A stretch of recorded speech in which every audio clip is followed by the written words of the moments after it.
What's up, Summoners, and welcome back to our channel. Hope you guys are excited for the new patch because we've got some new builds for you all. My name is Nathaning, and I'll be your host for this video where we cover the latest training builds for all 5 roles. Make sure you subscribe to this channel so you don't miss out on the future content, and let's get started.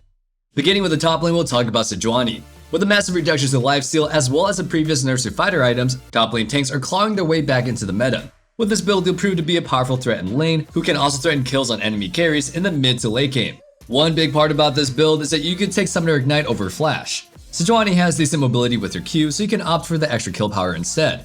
Given how tanky she is, she's able to escape many ganks as long as she starts off healthy and isn't too overextended. Her runes take Grasp of the Undying, Demolish, Bone Plating, Overgrowth, Presence of Mind, Last Stand, Attack Speed, Adaptive Force, and Health. Attack Speed is quite important on tanks, you'll need it for some last hitting assistance, and it also works well with her high base AD. The extra combat power allows them to take fights against more aggressive opponents. For her items, build Frostfire Gauntlet, Defensive Boots, Demonic Embrace, Dead Man's Plate, Force of Nature, and Gargoyle Stoneplate. Grasp of the Undying and Summoner Ignite provides Sejuani with a massive boost in damage. It'll catch opponents off guard, and the healing reduction is a cherry on top here. The meta is currently going to see some big changes in the upcoming patches, including the more noticeable presence of tanks. Make sure you can stay on top of things, and what better way to do so than contacting the coach at ProGuides.com. Our excellent staff can help you master the fundamentals, or even know the specifics that you need to win with the champions that you main. Next up, we have Dr. Mundo. This build isn't the one that you take every game, but we've seen high elo players use it as an adaptation in certain matchups. Rather than taking Grasp of the Undying for the beefy combat power that it provides, you'll take Arcane Comet. Realistically, ranged champions or ones that prefer extremely short trades aren't going to let you get much value out of the former. With Arcane Comet, you'll get a significant boost of poke damage on your Q. The extra power should allow you to more quickly whittle down opponents and enemies to the point where you can aggressively look for an all-in. The items are quite standard. You'll be running the Sorcerer tree, so there are quite a few runes that you need to look out for. For his runes, use Arcane Comet, Nimbus Cloak, Transcendence, Scorch, Approach Velocity, Magical Footwear, Double Adaptive Force, and a defensive rune. Scorch adds some extra burn to his cleaver, and again, you'll also add more damage with Arcane Comet.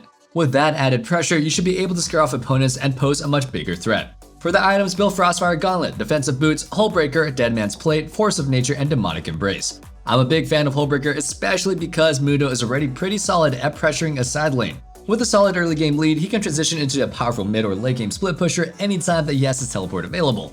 That covers the top lane, and as always, we'll put up those builds for you guys one more time. Take notes or a screenshot and make sure you give them a try. Next up, let's talk about the jungle.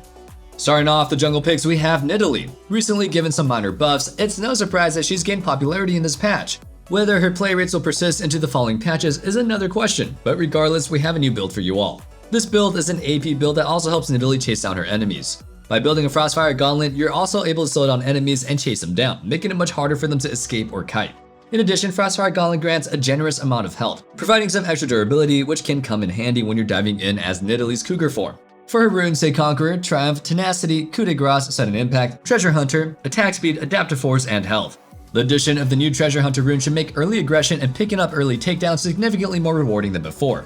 For the items, build Frostfire Gauntlet, Sorcerer's Shoes, Demonic Embrace, Zanya's Hourglass, Cosmic Drive, and Rabadon's Deathcap. Demonic Embrace and Frostfire Gauntlet synergize well, so you don't actually miss out on very much damage with this build. However, you do end up much tankier. The second build that we have for you is for Viego. While it's standard for the most part, the biggest adaptation that players have been making is using Eclipse as their mythic item. Combining a damage, a shield, and extra movement speed grants Viego everything that he needs to win his fights. As his early damage is already pretty high, the extra movement speed can also help him reposition and stay in range of his enemies and continue auto-attacking. Also, Eclipse's mythic passive grants a generous amount of armor penetration, allowing Viego to continue dealing fearsome amounts of damage even into the late game. Since he's able to build tanky bruiser items, he ends up becoming extremely difficult to deal with. For his runes, say Conqueror, Triumph, Alacrity, Last Stand, Conditioning, Overgrowth, Attack Speed, Adaptive Force, and Health. His items are obviously Blade of the Rune King, Defensive Boots, Eclipse, Death's Dance, Serex's Gauge, and Guardian Angel. That covers the jungle build, so let's take a look at the screen for a quick recap. Moving forward, we'll talk about the mid lane next. In the mid lane, we've seen more and more players leaning towards Kaisa mid. Her range allows her to safely farm up, and as we all know, she goes crazy in the mid to late game. After evolving W, she becomes an absolute menace with the insane cooldown reduction that it gains. We've even seen Faker play her because of how strong she proves to be. For her runes, take Hail of Blades, Taste of Blood, Eyeball Collection, Treasure Hunter, Magical Footwear, Biscuit Delivery, Attack Speed, Adaptive Force, and a defensive rune of choice. Unfortunately, she is a little bit weaker without Ravenous Hunter, but that's a change that affects everybody. At least with Treasure Hunter, she'll be able to scale up faster than before when she manages to pick up some takedowns early on. And I know we've said in our previous video that we shouldn't be playing Kaisa, but hey, we're here to keep an open mind, and if you do try to play her mid lane, try using this build. For her items, build Manamune and Berserker's Greaves. Then you can build a Serrated Dirk for that power spike and move into Nashor's Tooth, Crown of the Shattered Queen, Shadow Flame, and either Collector or Rabadon's Death Cap. Next is a build for Singe that might come off as cheesy, but that's exactly why we need to talk about it. Getting in range to fling and take a longer trade will get a sizable chunk of your opponent's health out of the way. But the biggest threat comes into play when Singe can set up ganks for his jungler. When his opponents are slightly overextended, even Summoner Flash can't save them, as Singe's superior movement speed allows him to land his fling either way, with or without a flash of his own. For runes, take Predator, Taste of Blood, Eyeball Collection, Ultimate Hunter, Celerity, Water Walking, Double Adaptive Force, and a defensive rune. His items are Everfrost, Sorcerer's Shoes, Demonic Embrace, Rally's Crystal Scepter, Force of Nature vs Heavy AP, or Dead Man's vs Heavy AD, and Zhonya's Hourglass. That wraps up the mid lane builds, so again we'll put the builds up on the screen for you. Before moving forward, let me ask you our question of the day. What champion do you want to receive more skins? I personally really like Talon, and I think you can make a lot of edgy and cool skins with him. Anyway, let me know your answers in the comments down below. That being said, let's discuss the bot lane to wrap things up. In regards to bot laners, we'll start off with the build for Samira. While marksman itemization doesn't typically provide too much flexibility, we'll include this new build that utilizes Gale Force on her. With Gale Force, you can give Samira an extra gap closer which helps her secure kills, or alternatively try and escape. The movement speed buff from the mythic passive also makes it easier to chase down enemies and also gives her much more room to outplay her opponents. Since you're sacrificing a considerable amount of defense by not taking shield bow, you can opt into the resolve tree to make up for it. For runes, take Conqueror, Presence of Mind, Bloodline, Coup de Grace, Bone Plating, Revitalize, Attack Speed, Adaptive Force, and a defensive rune.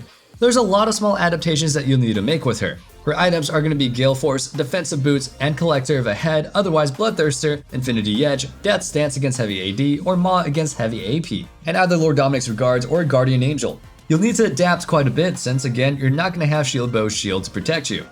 Now for a support build, we'll talk about support Nasus. Maxing E grants him some serious poke damage, and honestly, he provides some solid utility with that ability, as well as with his W. The 45% armor reduction from his poke, as well as up to 95% slow from his wither, makes him a powerful support under the right circumstances. I know this sounds a little bit troll, since you can't really stack up your Q, but hey, it's fun. Especially against an attack speed reliant diver, Nasus can prove to be an incredible asset to his team. When aimed well, his E is unreactable, meaning that he's able to bully enemies who lack sustain. Especially if he's able to get bush control, Nasus can prove to be extremely annoying to play against. For runes, take Dark Harvest, Cheap Shot, Eyeball Collection, Ultimate Hunter, Mana Flow Band, Transcendence, Double Adaptive Force, and a defensive rune. For items, build Spell Thief's Edge, Sorcerer's Shoes, Imperial Mandate, Demonic Embrace, Zhonya's Hourglass, and Rabadon's Death Cap. Finishing up the bottom lane, we have a duo lane to cover, namely Galio and Irelia. As they're a double melee duo, you can expect them to play aggressively. Since lifesteal items were nerfed, you can go ahead and build a Trinity Force on Irelia instead for the massive damage increase. Also, you'll be able to take Legend Bloodline to make up for that lost lifesteal. Galio provides a massive amount of crowd control, acts as a great frontliner, and also has solid damage in the early game. He can set up Irelia's stun as well as his own crowd control optimally. Together, they exert ridiculous pressure at level 3 but can easily outdamage enemies that want to scrap at level 2. For Galio's runes, take Aftershock, Font of Life, Bone Plating, Unflinching, Nimbus Cloak, Celerity, Double Adaptive Force, and a defensive rune. His items are Relic Shield, Everfrost, Defensive Boots, Zeke's Convergence, Zhonya's Hourglass, and Anathema's Chains. Irelia's runes are Conqueror, Triumph, Bloodline, Last Stand, Cosmic Insight, Biscuit Delivery, Attack Speed, Adaptive Force, and a defensive rune. Her items are Trinity Force, Defensive Boots, Death's Dance, Blade of the Rune King, Wit's End or Syrinx Gauge, and Guardian Angel. Finally, that wraps up the bottom lane build, so take a look at the screen for a recap of them. That concludes our Korean builds for patch 12.6. Hope you guys enjoyed the video, and like always, let us know your thoughts and feedback in the comments down below, and also check out the description for a link to join our Discord. Best of luck on the Rift Summoners, and stay safe, stay healthy, and have a wonderful day. Peace.